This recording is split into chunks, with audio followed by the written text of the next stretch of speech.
Assalamualaikum warahmatullahi wabarakatuh. Teman-teman semua, selamat datang di channel Nur Fadli Hermawan. Semoga semuanya dalam keadaan sehat dan penuh keberkahan. Pada video kali ini kita akan membahas sebuah topik yang sangat menarik dan penting dalam dunia Islam, yaitu aliran pemikiran dalam Islam dan doktrin-doktrin yang membentuknya.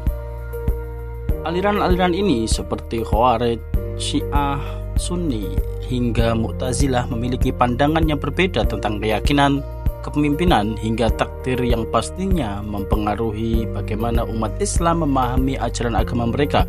Jadi bagi kalian yang ingin lebih dalam memahami variasi dalam pemikiran Islam, tonton video ini sampai selesai karena kami akan membahas secara ringkas namun padat tentang doktrin-doktrin utama dari setiap aliran tersebut. Yang pertama yaitu aliran Khawarij. Khawarij muncul setelah pertempuran Siffin ketika sebagian kelompok menolak arbitrase yang diterima oleh Ali. Mereka memiliki pandangan ekstrim bahwa orang yang tidak menerapkan hukum Allah adalah kafir, bahkan jika orang tersebut muslim. Mereka menganggap khalifah sebagai manusia biasa yang bisa diselewengkan, dan jika khalifah menyeleweng, ia bisa diberhentikan atau dibunuh. Ajaran utama mereka adalah bahwa hanya orang yang benar-benar menjalankan ajaran Islam secara ketat yang akan dianggap sebagai muslim. Tokoh terkenalnya adalah Urwah bin Hudair dan Nafi' bin Al-Azraq. Adapun doktrin-doktrin Khawarij diantaranya adalah: pertama, khalifah harus dipilih oleh seluruh umat Islam tanpa keturunan tertentu. Kedua, khalifah harus bersikap adil dan menjalankan syariat Islam dan bisa diberhentikan atau dibunuh jika berbuat zalim. Ketiga, Muawiyah dan tokoh lainnya yang terlibat dalam arbitrase dianggap sebagai orang kafir. Keempat, orang yang berdosa besar adalah kafir dan harus dibunuh. Kelima, setiap muslim wajib berjihad dan jika tidak bergabung dengan kelompok mereka dianggap kafir. Keenam, Al-Quran adalah makhluk dan manusia bebas dalam menentukan perbuatannya.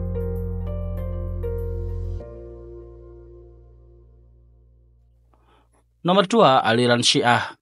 Syiah menganggap Ali dan keturunannya sebagai penerus sah khalifah. Mereka memuliakan Ahlul Bait atau keluarga Nabi dan berkeyakinan bahwa kekuasaan politik harus berada di tangan keluarga Nabi. Syiah percaya bahwa imam memiliki otoritas religius dan politik yang lebih tinggi daripada khalifah. Adapun tokoh terkenalnya adalah Jalaluddin Rahmat dan Haidar Bagir.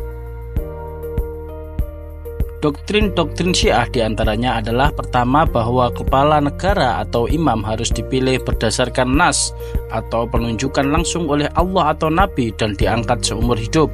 Kedua, imam adalah pemegang kekuasaan agama dan politik yang memiliki otoritas mutlak.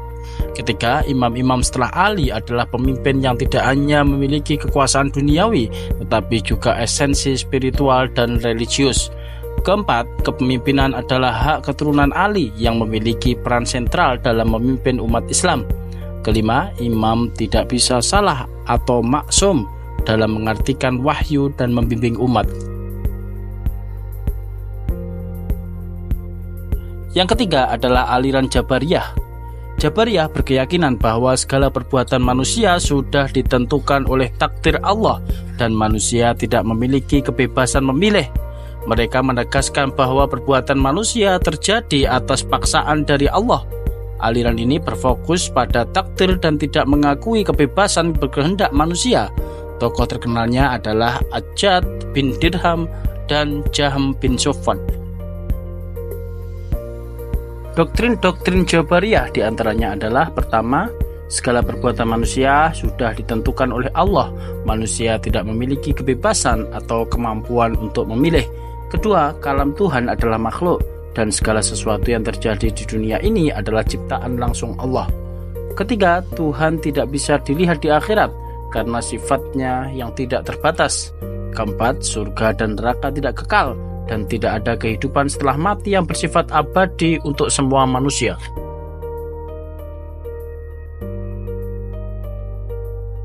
Keempat adalah aliran Qadariyah.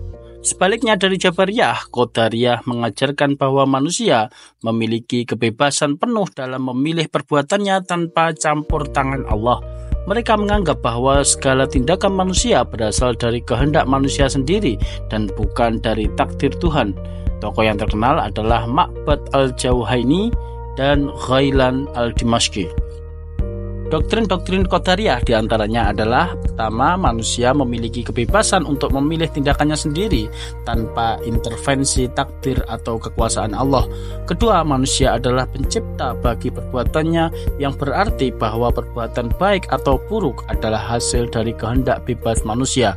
Ketiga, paham Qadariyah terlalu liberal dalam memahami takdir Allah yang menganggap bahwa tidak ada takdir yang ditentukan Allah. Keempat, aliran ini menolak adanya takdir dari Allah dan berpegang pada kebebasan individu untuk menentukan nasibnya.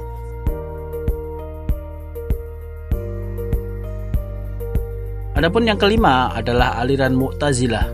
Mu'tazilah menekankan rasionalisme dalam teologi Islam dengan keyakinan bahwa akal manusia harus menentukan kebenaran agama. Mereka percaya bahwa orang yang melakukan dosa besar tidak bisa disebut sebagai muslim atau kafir, melainkan berada di posisi antara dua posisi. Adapun tokoh terkenalnya adalah Wasil bin Atha dan Abu Huzail al-Allaf. Doktrin-doktrin Mu'tazilah diantaranya adalah: pertama, bahwa kepala negara harus memiliki kewenangan yang terbatas dan bisa dijatuhkan jika tidak memenuhi syarat keadilan. Kedua, akal adalah sumber utama dalam memahami wahyu dan menetapkan hukum Islam, lebih mengutamakan logika daripada teks wahyu. Keempat, manusia memiliki kebebasan penuh untuk memilih perbuatannya, yang berarti tidak ada paksaan dalam takdir. Kelima, orang yang melakukan dosa besar tidak boleh disebut kafir dan tidak berada di antara mukmin dan kafir, tetapi berada di tengah-tengah, atau bisa disebut dalam bahasa Arab disebut al-manzilah bainal manzilatain. Nomor 6 adalah aliran Asy'ariyah. Aliran ini yang sering dikenal sebagai Ahlus Sunnah wal Jamaah didirikan oleh Abu Hasan al-Asy'ari. Mereka menekankan keseimbangan antara akal dan wahyu dan mempercayai bahwa Tuhan memiliki sifat-sifat yang tidak terpisahkan dari zatnya. Aliran ini mengakui bahwa manusia memiliki kebebasan berkehendak, tetapi kehendak tersebut tetap berada dalam takdir Allah. Tokoh terkenalnya diantaranya adalah Al-Baqilani, Al-Juwaini, dan Al-Ghazali. Doktrin-doktrin Asy'ariyah diantaranya adalah: pertama, Tuhan dan sifat-sifatnya tidak bisa dipahami sepenuhnya oleh akal manusia dan sifat-sifatnya terpisah dari zatnya. Kedua, iman terdiri dari keyakinan hati, perkataan, dan perbuatan yang harus dipraktekkan dengan konsisten dalam kehidupan sehari-hari. Ketiga, akal dan wahyu harus saling melengkapi.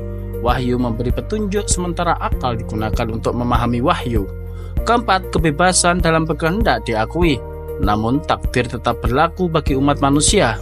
Kelima, kriteria baik dan buruk ditentukan oleh wahyu dan bukan ditentukan oleh akal semata. Nomor 7 adalah aliran Maturidiyah.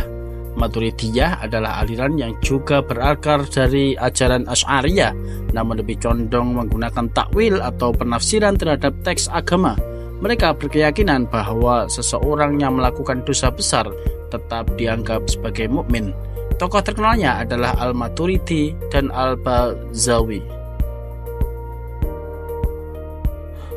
Doktrin-doktrin Maturidiyah diantaranya adalah: pertama, orang yang melakukan dosa besar tetap dianggap mukmin meskipun ia bisa mendapatkan azab di akhirat.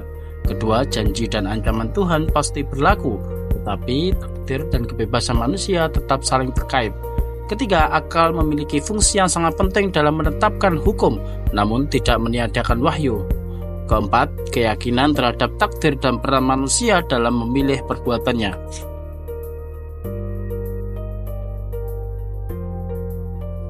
Delapan adalah aliran Murji'ah.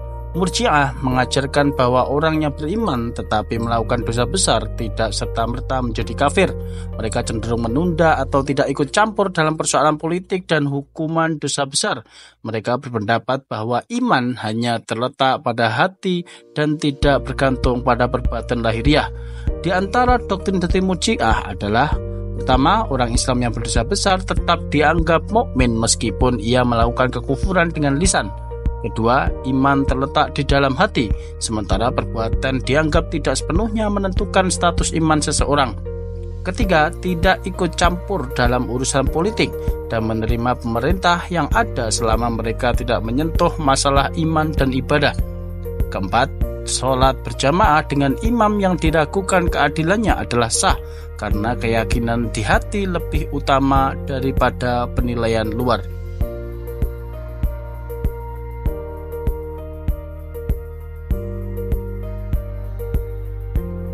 Alhamdulillah, kita sudah sampai di akhir video kali ini. Semoga informasi yang saya bagikan tentang aliran-aliran dalam Islam dan doktrin-doktrinnya bisa memberikan wawasan baru dan membantu kamu lebih memahami keberagaman pemikiran dalam Islam. Jika ada pertanyaan atau komentar, silahkan tulis di kolom komentar di bawah dan saya akan coba menjawab sebisa saya. Jangan lupa juga untuk bagikan video ini ke teman-teman kalian biar kita sama-sama belajar dan saling memahami. Semoga bermanfaat dan sampai jumpa di video berikutnya. Jangan lupa untuk selalu mencari ilmu dan menjaga persatuan karena perbedaan itu adalah rahmat jika kita bisa saling menghargai. Waalaikumsalam warahmatullahi wabarakatuh.